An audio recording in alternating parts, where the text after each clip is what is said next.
got 152 yards. Should be just a nice, comfortable 9-iron for him. They're going to go nuts when he hits this thing.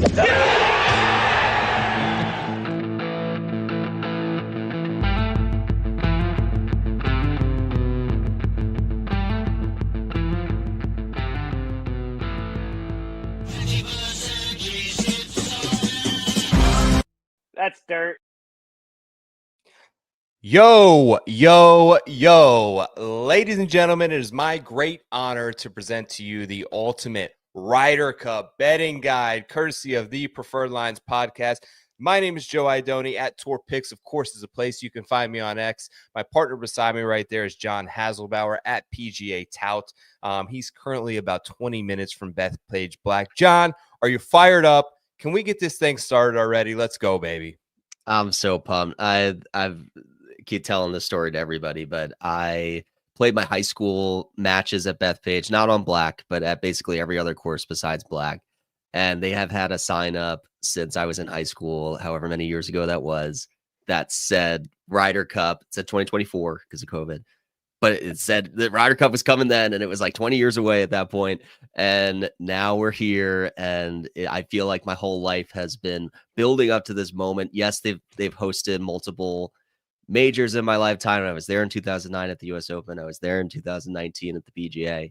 Both were awesome tournaments, but to see the Ryder Cup there is this culmination of like everything I've been looking forward to. I can't imagine a better scene. I've seen the European media already making excuses of they're going to lose contain and it's going to be unhinged and it's not fair already. I don't think we'll unpack all of it, but this is just like, I'm so excited to be there both Saturday and Sunday and potentially Friday. I might try to sneak in there. I took off Friday. I am all in and I cannot wait. All in. I love to hear the anecdotal stuff. You're the perfect person to have as a co-host for this podcast to break down Bethpage Black. We'll talk about that just in a minute. The perfect partner for this show, of course, is Rotoballer, presented to you each and every week by the good folks over there. Promo code is LINES. That'll get you 10% off any PGA premium sub over there. The deal for the remainder of the season is unbelievable. Spencer Aguiar already has several articles up. I'll be publishing some stuff tomorrow as well as we gear up toward Friday. Got to mention as well some Ryder Cup specific Preferred Lines tees. I have one on now or over in the shop. The link is in the bio to those. John, let's start here. What's your favorite or like core Ryder Cup memory? Yeah, I think it's P. Reed versus Rory going back and forth. When I think about the Ryder Cup, I go straight there. And like, not only is that like such a hard, like such a specific thing to replicate of hitting these bombs back and forth and trading blows, but it's more about like for 1 week, guys that we used to not really care about or root against, like a Patrick Reed, all of a sudden it's this patriotic, like, I don't care who's wearing the stars and stripes, rooting for him. I feel this way about the Olympics when I'm watching, America compete in the Olympics. I feel this way about the World Cup, more on the women's side because the men are never really relevant. But, when I'm watching them rep the U.S., I'm in it. I'm excited.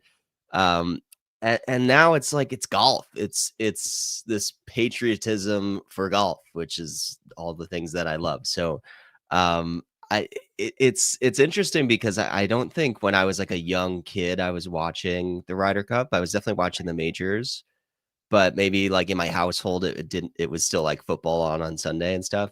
But more recently it's like, oh, this is just it's such a different side of all of these guys, and it really is a platform where their personalities can shine a little bit more. So I love it. What about you? What are your core Ryder Cup memories? Definitely the moment like that hooked me in was absolutely with you was Reed and Rory. There was a little bit of Spieth Thomas in that one as well when they were kind of paired up. But that Ryder Cup is really where this kind of struck home to me, and you start to feel the fight. It just feels different. It's golf. It's the same thing we see every week, but it's the volume turned up to the absolute max. You get a sense of contentiousness. You get a sense that these guys don't like each other. You get a sense of camaraderie that we typically don't see week to week, which is an awesome change. And that Ryder Cup in particular, I thought about this. I think one of the reasons, even I agree with you, I was not really a big Ryder Cup guy. Like, I don't have any memories really before that, or like growing up in my teens of like watching the Ryder Cup. And I think the evolution of like content and the product on TV has really like catapulted this thing to a whole new level, because we get to see the interview stuff, we get to see the viral social clips, we get to see the hype videos, but we also get to see a lot more action. Like, even in recent years, and I'm hoping to see some improvement this year in terms of how this thing is covered, because it does drive me a bit nuts when there's 4 matches on the course and we don't see every shot somehow. But Yeah. the ability now to have multiple cameras where they're cutting to this group on 4 and then they switch back to this group on 5, and the active scoreboard, and we're just getting to see much more of it with the evolution of the product of TV, I think has brought this thing to a whole new level. Would love like a YouTube TV, like quad box situation somehow. If I don't know if we're getting that, but if we could work that out with the good folks at YouTube and NBC, that would be an incredible experience. But I absolutely cannot wait for this. I know you have in-depth knowledge and experience, and you know people that are working this event as part of the groundskeeping team at Bethpage Black. Do you have any insights for me on what are your expectations for how this is going to play? Do you foresee anything abnormal than what we would think from a Bethpage Black? And lastly, when you give that analysis, who do you think that sets up best for?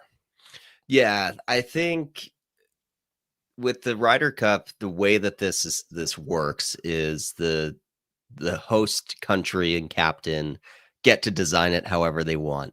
And I think there are probably sometimes some red herrings planted in the media of like, let's talk about this, when it's really like a distraction from what they really want to do. And there was a little bit of that with Luke Donald last year, hearing stories that they like overwatered certain areas that people thought they could run it up. And then at the last minute, they soaked it, and only the European team knew about it. So there's like gamesmanship stuff like that happens.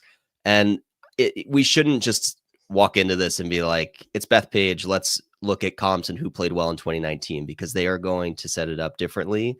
And they should set it up differently, however best rewards the home team. And the prevailing narrative that I'm seeing in the media so far this week is that the rough is lower, and we might have a little bit more of like a scoreable Bethpage Black than we're used to seeing. And they moved a couple tee boxes up. And I'm not surprised to hear that, because I think the Europeans do have an edge in total driving, almost like top to bottom.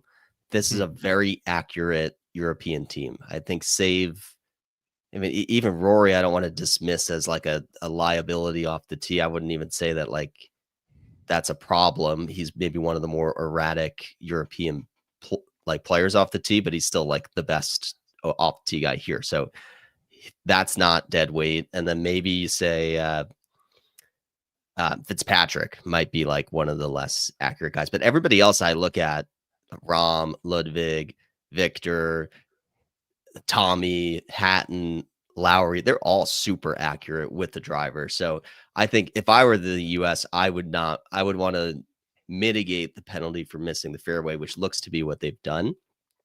I think there's probably going to be some hidden things that go on behind the scenes that nobody knows about until the day of, that Keegan will probably try to keep close to vest. But I think an easier scoring setup sets up better for the US. And the other thing that I'll say about Bethpage, having played it a few times, is the difficulty of Bethpage is in the length and the thickness of the rough. And even if they've mowed it down, the rough will still be thick. But like the greens themselves, very straightforward, very flat, very little nuance to them. So I'm looking for, and we'll talk about the bets that we like later, but I really like the guys who are coming in as good putters.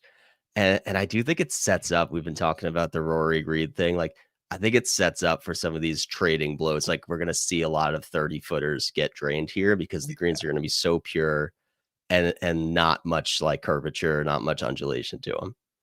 You mentioned we're going to talk about the bets in a minute. Each of us are going to give our gold, silver, and bronze best bets for the Ryder Cup.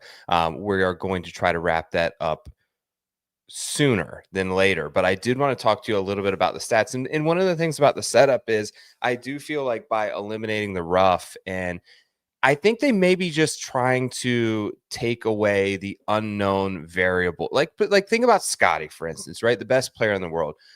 What your goal has to be is to eliminate anything that like may make the outcome less predictable for someone like Scotty Scheffler. And 4.5, 5-inch rough is that, right? Can be that. I think from just looking at raw data from a strokes gain perspective over the last 6 months, when I'm really focused on the bottom.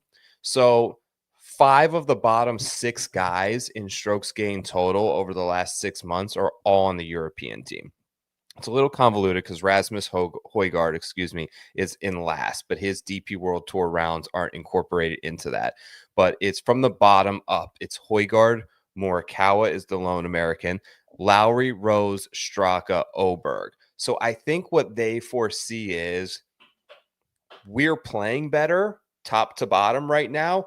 Why introduce anything that may give them a better chance and may add an additional variable that makes things less predictable, I think is probably the goal there. A lot of the greens are highly elevated. Am I correct about that? So does that factor in terms of being able to hit shorter clubs, wedges? Do you think power is the number one asset to have? And do you give an advantage to either team when it comes to power? If so?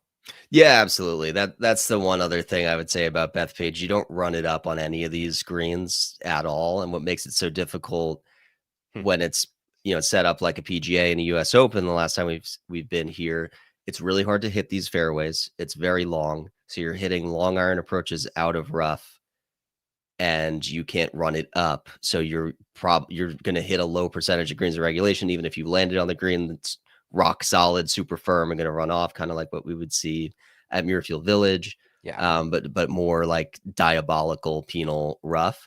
So it's a little disappointing that they dialed that back a little bit. I was just looking back at my text with my buddy who is volunteering and rolling the greens at this event. And his words were, they've instructed everyone to roll all of the greens at an 11.5. I think that's bullshit. And I'm going to roll them to a 15 plus as far as I can go until the mowers die. So you may see some carnage. Yes, my buddy wants carnage. He's a superintendent at another course on Long Island. So he knows what he's doing. And I believe him when I say that he is disappointed that he's getting instructions to not make this carnage. So you may see some inconsistencies hole to hole, and you may see some guys scratching their head when they get to 3, 5, 7, and 9, I think are his holes. But we shall see. Regardless, yes, you can't. These greens are elevated. So power is definitely preferred. That will still be the case, even if they make it a little bit, less penal in the rough. I still think that the rough will pose a challenge. I think this is still going to be hard greens to hold from the rough, regardless of how thick it is. All right, my last question before we kind of dive into our best bets. The dynamic of the two captains. It's enthralling to me. Keegan, everything about this entire last year for him, I have bounced around. I've thought about it, I feel like every possible angle for it. But I also want to talk about Luke Donald. Do you think it's an advantage that he's going back to back with very much the same team? It's an experience advantage there, or having his second time around being captain an advantage for the European side, do you feel like? I think it is. I do think it's a completely different element being a captain at home versus being away, and the way that things kind of transpired last Ryder Cup, it was like they got out to such a hot start that there wasn't even that much strategy after the fact. So, but yeah, just being in that position and knowing your guys and knowing that your guys stepped up the last time, there's less of an urgency to shake things up. When I look at Keegan on the other side, I think you probably to me, when I'm looking at this, I'm like, I don't think Ben Griffin and JJ Spong get boxed out from opportunities this week because they're not legacy boys club guys. I think Keegan is someone who's going to say who's playing the best golf and how do I get them in my matches more often. So that would be the only like difference I would expect, an openness to riding the hot hand. But my general sentiment is like I liken captains in Ryder Cups to like managers in baseball. Like there's just very little that they do to affect the game. A couple decisions here or there, but once the decisions are made, like and the games are underway, it's like it is what it is.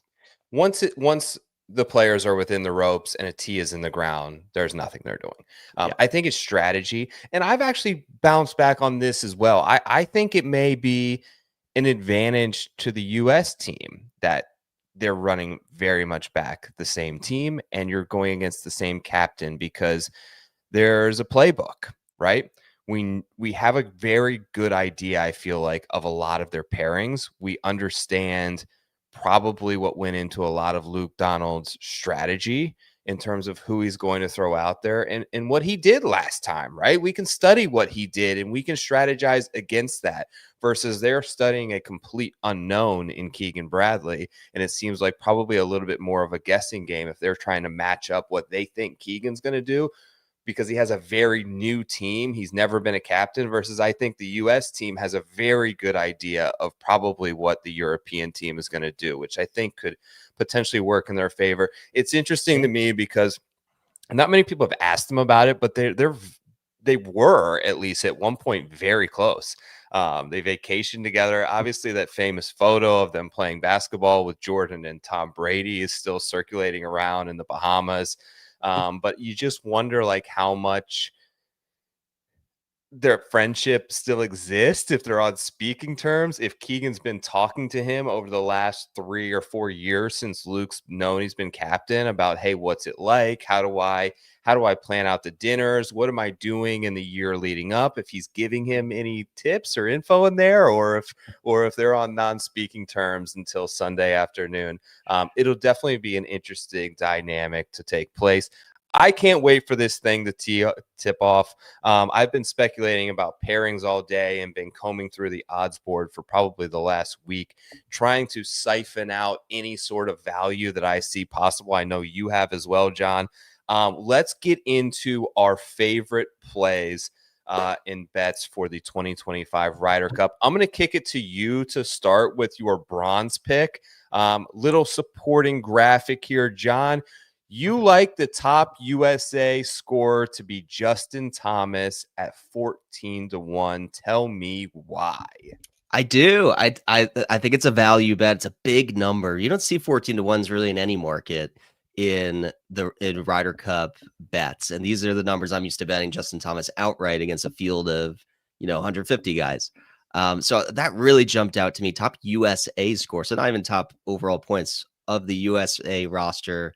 Justin Thomas to lead. Justin Thomas has the best record of anybody on this USA roster. He has the most experience as well. It's only him and Cantlay who have a positive, above 500 record at the Ryder Cup. So if I'm rookie captain Keegan Bradley, I'm riding the experience and the one horse that I can trust that consistently goes into these events, wins and sets a tone and can rally the crowd. Like you want that guy out there in front of the home crowd as much as possible, doing exactly what he's doing in this picture. This is a very vanilla team that the USA team has. Mm-hmm. You got to ride Justin Thomas to just keep that momentum going. Play him early, play him in the morning, both times, get the crowd excited. I like his form is what it is. Like it could be better. That's fine. He's having the best putting season of his career. Yes. These are greens that when I look at this course, I'm like, okay, it's not as difficult as it normally is tee to green. Justin Thomas is above average in distance. He's going to be on or around these greens all day, and I think he's going to land some long putts. He elevates his game in this like arena.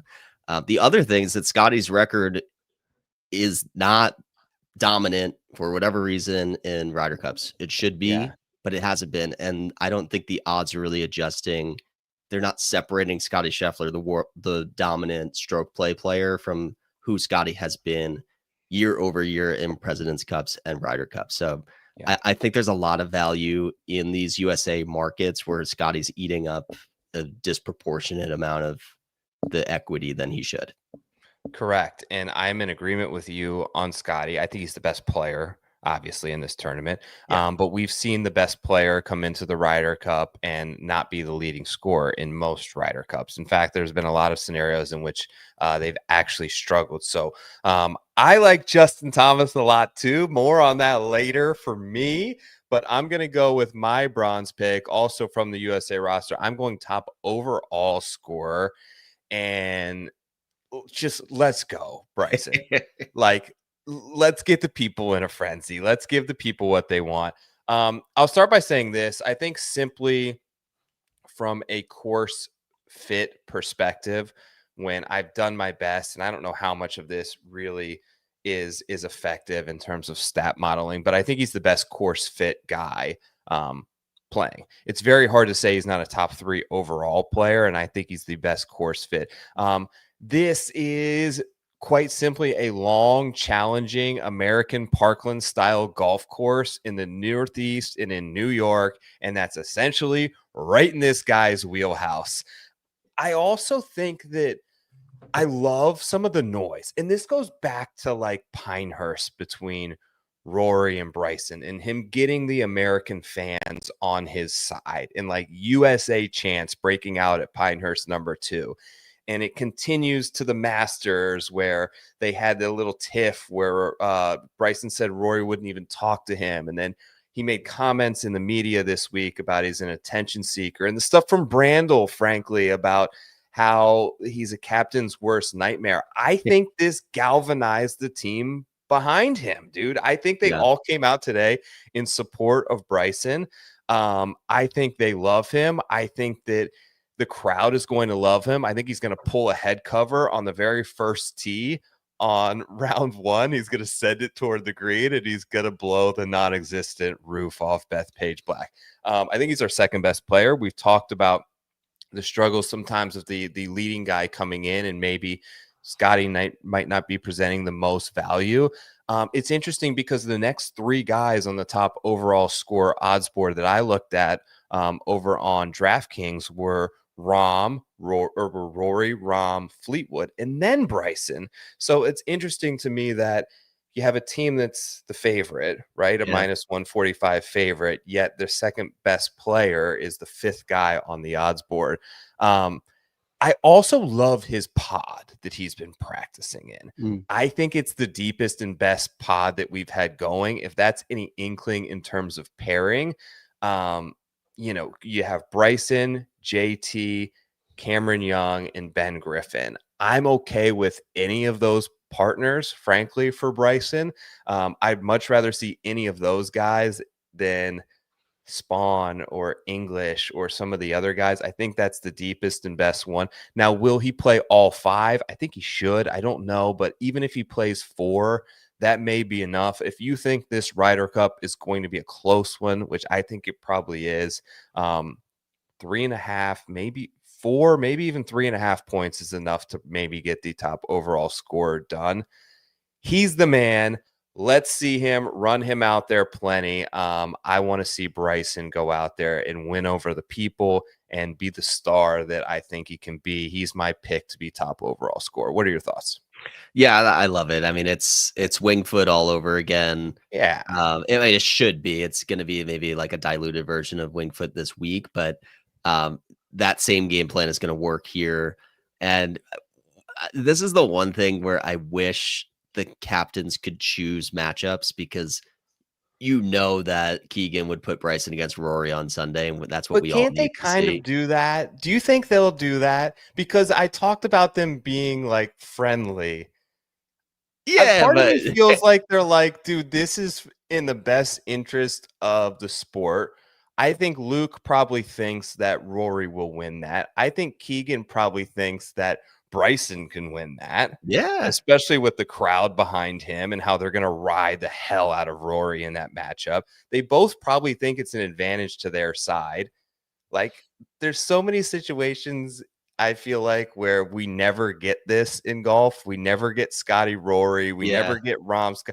Like, just give us what we want one time, and let's mark them both number 3 on our blind boards and let them go out there and duel. It's the blind board thing that bothers me, because that's such good drama that we would eat up the night before. Oh, where it's draft? like, Oh, God. right, like, I'm picking Bryson as my number 2. Luke, you have a minute to decide who your number 2 is gonna be, and then he looks at Keegan and is like, "Let's have Rory." Like, that would be Oh, man. incredible. Everybody wants that. I don't understand why they're downplaying this in the shadows lineup thing. It's terrible. This is an entertainment product at the end of the day. Like, yes, we're that's what all sports are. This is for the fans. This is the reason that it's the spectacle that it is because of how much the fans get into it. You got to give us a little bit of something. Give us something, exactly. So hopefully, because they know each other, I know they're both dying to win. They have a little gentleman's agreement, like, hey, even if you don't want to start with whatever, I'd love for Rory to go up against Bryson. I've seen some people say, like, debate about Bryson's form, and he doesn't have a great Ryder Cup record per se in his past. But I just think this is a terrific course fit for him. I think this is the best he's ever been. And I don't think match play is a problem for Bryson. I think that, if anything, match play is perfect for him because he has the one skill set that nobody else has, and that's pure power. And ultimately, even though he struggled in match play sometime in his professional career, I mean, we're talking about a guy who's won the NCAA individuals and the US AM in the same year. Of like 4 guys ever have done that. So he can find his way around match play when the things are going right. All right, let's do silver picks. John, I'll kick it to you. It looks like you like Rory here to win the most holes. Give me some explanation. Yeah, interesting juxtaposition, because I do like Bryson as well. I do favor the US in a very tight one, and I don't think I don't think you can't pick a European to have the most holes won if you think that they're not going to win. But when I look at most holes won as a prop for the whole tournament, I'm looking at guys who I think are going to go all 5 sessions, or the most sessions for the most opportunity. And Rory cares so much about the Ryder Cup. We've talked about this all year, that, like, if Rory wins the Ryder Cup, this is one of the most complete seasons of his career. So like, for his legacy and all that, like, this means a lot to him. He's perfect for Bethpage. There's nobody who suits this course better than him on the European side. So, like, I just expect him to be out there all the time. He's not coming in with any injury bug or anything that would, like, have to ease him in there in the way that maybe like a Xander is for Team USA. Like, if he can go all 5 rounds, he should be going all 5 rounds. And I would expect, if it plays out the way I think it will, where the USA team gets off to a little bit of an early lead, then you can't keep him on the bench either. So I'm just playing the numbers here. I like the value on him. I like the course fit amongst anybody on the European side. He's the guy I'm most confident in from their team. And he's a good Ryder Cup player, and he's in good form. So it's probably, you would say the second best player in this field. I think the value is disproportionately way too short on Scotty. So then that naturally leads me to Rory. We have a question in the chat. Any recommendation on unit size plays? I think for me, it comes down to the odds breakdown. Like something like Bryson, where it takes something over 10-1 odds. I'm not putting the same amount on everything. So I'm putting much less on that than something that I'll have much shorter odds on, in hopes to even out, just because of the ending payout tends to balance out better that way. Do you have anything to add there, John? Yeah, it's definitely an anomaly week. It's not like a standard, I'm going to bet as many units as I always do. I'd probably err on the side of more conservative on the futures, just so that I can keep building and building day over day. Yeah, exactly. I find it more fun to bet the individual matches here than you put all your stock into futures before the tournament starts and something unexpected happens and everything's dead. Correct. And I will have all 3-4 of my books that I have access to open quite often to see if there's anyone sleeping throughout the Ryder Cup, in terms of when matchups are released and when movement is taking place that isn't showing up. So I think continuing to monitor that situation, and I'll do my best to cover it the best I can as well. Moving on to my silver pick. So here's a good example. I talked about Justin Thomas earlier. This is a plus 100. So this is an even money odds. This is actually live over at FanDuel for anyone who has that book at their disposal. But I'm putting much more on this than I am putting on Bryson 12-1 to be top overall. I like Justin Thomas for all the same reasons you do, John. He is our most experienced player. He is our most historically successful player. He is averaging 2.6 points per Ryder Cup, and 2 of those 3 that he played in were on away soil. So he leads All-American on the roster in terms of total points. He's got a 64% success rate in his matches. And I kind of touched on this earlier, but I'm really coming around to an unlikely, what I would have said 2 weeks ago is an unlikely pairing. I think it's going to happen. I think he plays with Bryson. I've seen them practice together both days. I know Bryson is very keen on the importance of the golf ball that he plays. And unless he's changed something recently, they're both playing a Pro V1X, which I think also what that does for me in turn is that makes him a little less likely to play with like Ben Griffin, who's kind of been in his practice pod. But where does JT struggle? JT struggles off the tee. So in alternate shot, let's pair him with Bryson. Where does Bryson struggle a little bit? Well, he's not great with his wedges. He's not super honed in from 80 to 100 yards. And occasionally he can struggle around the green. Those are Justin Thomas's strengths. And I think there's been, the only caveat to me that would be a reason not to play them is they are your 2 main energy sources within the team. And do you want to put them both together and have this palpable energy, and then you may be able to better utilize that elsewhere on the course? But he's a guy who's undefeated in singles, 3-0 in the Ryder Cup. I think we're going to look back a week from now when the USA wins, and it's going to be because Justin Thomas got 3 or more points, and they're giving you even odds on 2 or more. So a 2 is a win here. 2.5 is a win. If you think that he plays 4 matches, which I do, I think 2 or more points is a good value proposition on Justin Thomas. Also, I checked these odds at a number of books. I think DraftKings has 2.5 this line at, and it's minus 115. So key caveat, if you have FanDuel to go over there, 2 or more points is plus 100 as of like an hour before this show. I assume, given the fact that you like him to be the top USA scorer, you would be in some agreement with this being a decent bet. Yeah, absolutely. The ball usage is actually, like, it sounds a little crazy, but it's actually a very valid reason. For someone like Bryson, it's like important, right? 100%. And like, people are already saying, like, I would not play a max fly with Ben Griffin. He better be willing to play my ball. That's definitely a piece of this. And like you said, like, he's the veteran in the group. The other thing that's important to note here is, like, I feel like we're used to seeing like 1.5 or 2.5, as you mentioned, being like a hook. But it's not a hook in this. People have to remember that. So you can tie, if you have a draw, then you're just pushing that bet. Or if you, win one and tie twice, then you're still going to win this bet. So it is important to keep in mind that there are ties. And so you're not really having to worry about the hook this week. Big week for JT. Let's go. Gold picks. Let's release our favorite bets for the 2025 Ryder Cup.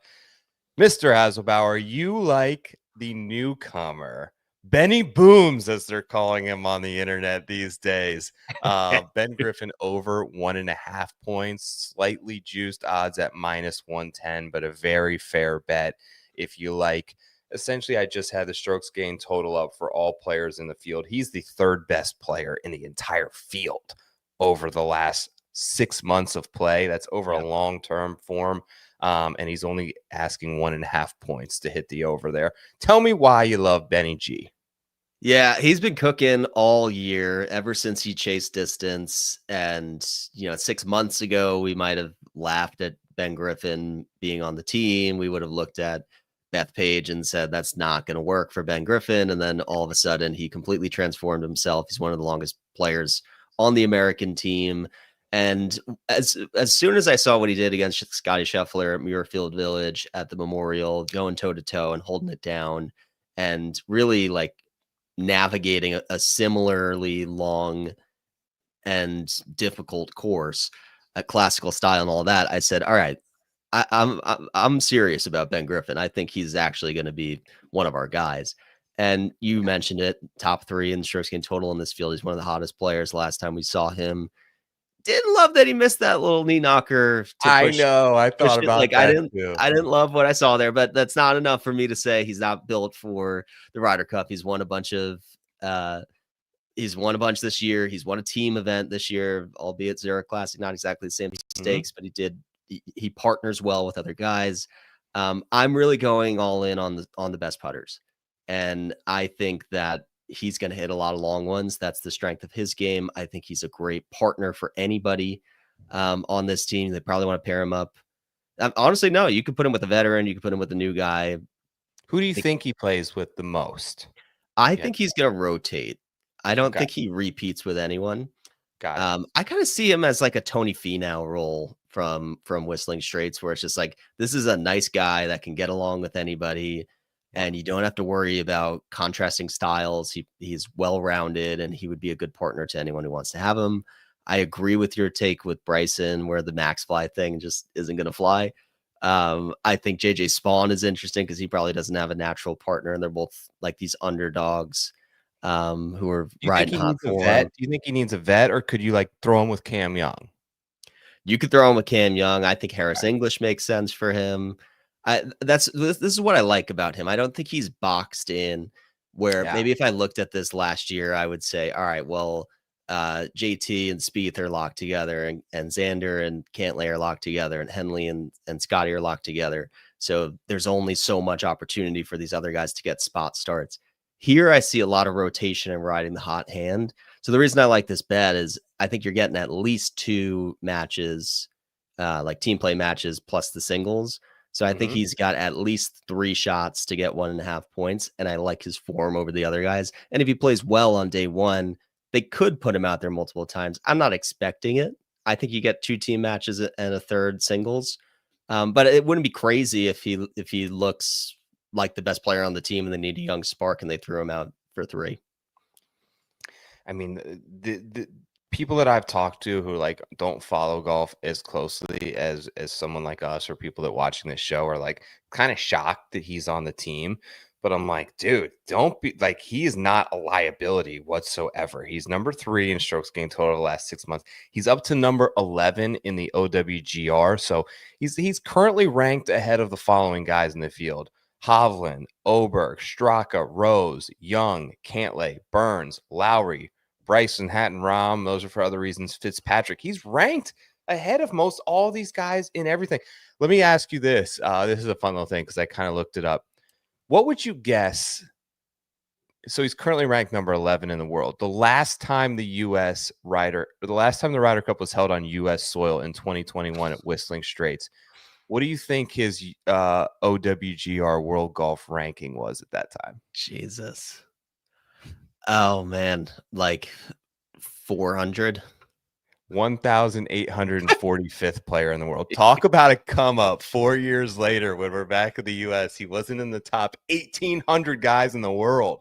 The ascension of Ben Griffin is real. I think I agree with you. I think he plays 3 times. I love, if we're going by the pod system, which it does seem indicative to me, 2 days in a row, JT, Bryson, Cam Young, I love all those partners for him. I think they're all playing well. I think you've got guys with experience. You've got guys with talent. You've got guys who are playing well.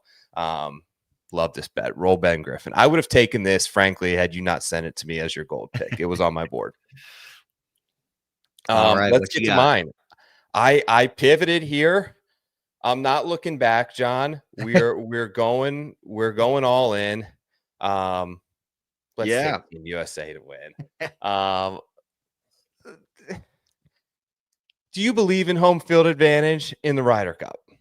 Of course. How important is Of it? course. Of course, right? More Everyone so does. than than any other sport, Any other.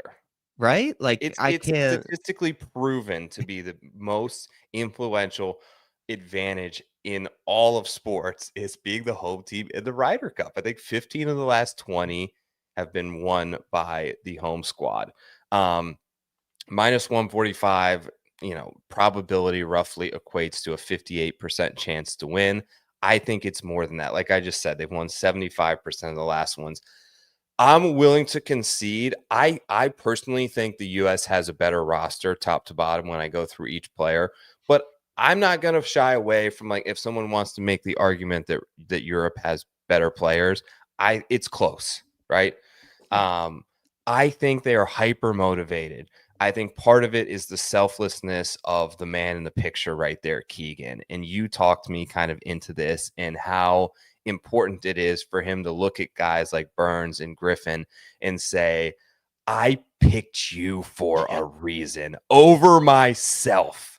The contentiousness between the two teams is only heightened by the environment and motivation to win, and playing in New York in September is a significant edge. You know it is, as a New Yorker, John, as being 25 minutes from there. This is not Minnesota. This is not Wisconsin. This is not Kentucky. This is not Illinois. All due respect to those places where the last 4 Ryder Cups were played on U.S. soil, New York is a different animal.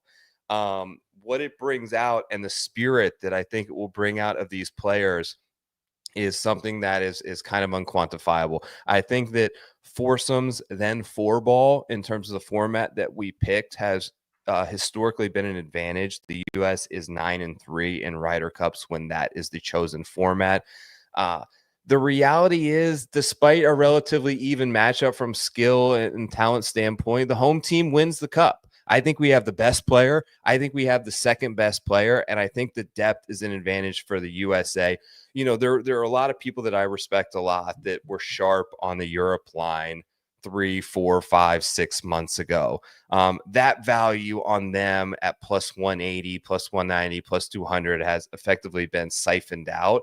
And what that does is that injects that fuel back into the value of the Team USA Ryder Cup. Start spreading the news, John. Team USA wins the 2025 Ryder Cup. My gold pick. Let's do this. Yes, love it. And the other thing to call out is Bethpage is routed as a fan-friendly venue, so the crowds will be there on top of everybody on every single hole. I can't even fathom the number that is going to be on the attendance of this event. Every time I've been to Bethpage before, I'm like, this has to be the most people I've ever been around in my life, because it's just packed. It's the biggest market that's golf starved and hasn't had a tournament hosted here since Bethpage had it last. That's true, dude. So like, I'm desperate to see some golf in my backyard. I can't wait to see it. The weather's beautiful now. It's going to rain on Thursday, and then it's going to be great Friday to Sunday. So I'm looking forward to that. I'm curious your take, because I think we're both in agreement that the Scheffler premium is far too overblown. Mm-hmm. And there's a without Scheffler market of winner, most points scored US or Europe if you remove the Scheffler matches. And that is even odds. Just take your pick. So I'm curious how you think about that bet versus just taking them outright with some extra juice, kind of like patriotism aside. What's the sharper bet? That's very interesting to me. I mean, Scotty's going to play 5 times. He's going to be highly successful. What I would say, and what maybe is a little bit of a concern to me, is, he's basically played in practice rounds with Henley, with Spawn, with who's the other guy I'm missing? English. Burns?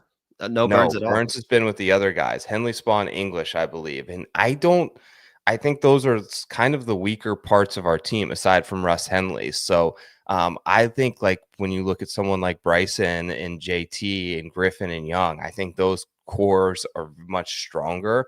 I I'd have to think more about that bet. I do think minus 145 is very fair odds on the home team in the Ryder Cup. And I think that it was placed essentially months ago after a lot of European steam, which has since cooled down a bit. Yeah. And I do think that we have the two pillar players that we can run this team around, and the depth of the US. Like, I do think that we would just keep it close. The first 2 days scare me, but I think when we get to Sunday singles, we have a pretty significant edge there in Sunday singles where we can go 7-5 or 8-4, where we overtake it. So if we're within 1 or maybe even 2 points headed into Sunday, I still in my heart feel like the US is going to win the Ryder Cup. Yeah, I agree. Like, tie goes to the home team, and I think it's a Sure. very evenly matched matchup. I think I would take the US by like 1.5 points, maybe is kind of what I'm looking at. I'm not going to bet them with any juice like USA minus anything. I would also just bet them straight up with my heart. But I would, because like it doesn't do me any good to bet the without Scotty market, because then I'm going to do like math of like, are we winning enough match? Like, at that point for me, I just want to see the USA team win, so I'm not going to go there. But if I was giving out what I thought was the best value prop, I think that would be one that I would look for.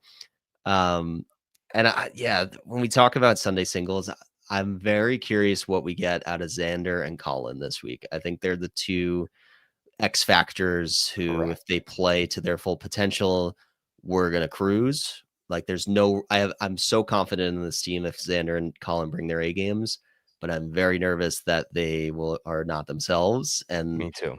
And we may need to bury them after day one if they don't look so hot. Then we keep them on the bench. Definitely points of nerves for me as well between those two players. John, have a hell of a time there. I know you've been looking forward to this all year. If you see Mr. PGA tout at the 2025 Ryder Cup, say hello. We're saying goodnight, signing off from the Preferred Lines podcast. My name is Joe Idoni. On behalf of John, on behalf of everyone, thank you so much for taking part and watching this broadcast. If you would be so kind, like, subscribe to the show, share it with a friend, maybe use the link in the bio to sign up for one of the promos, either with BetSperts, with Rotoballer, or be a good lad and buy a boys club tee. Thank you all so much. Enjoy the Ryder Cup USA. We'll catch you guys later. Peace.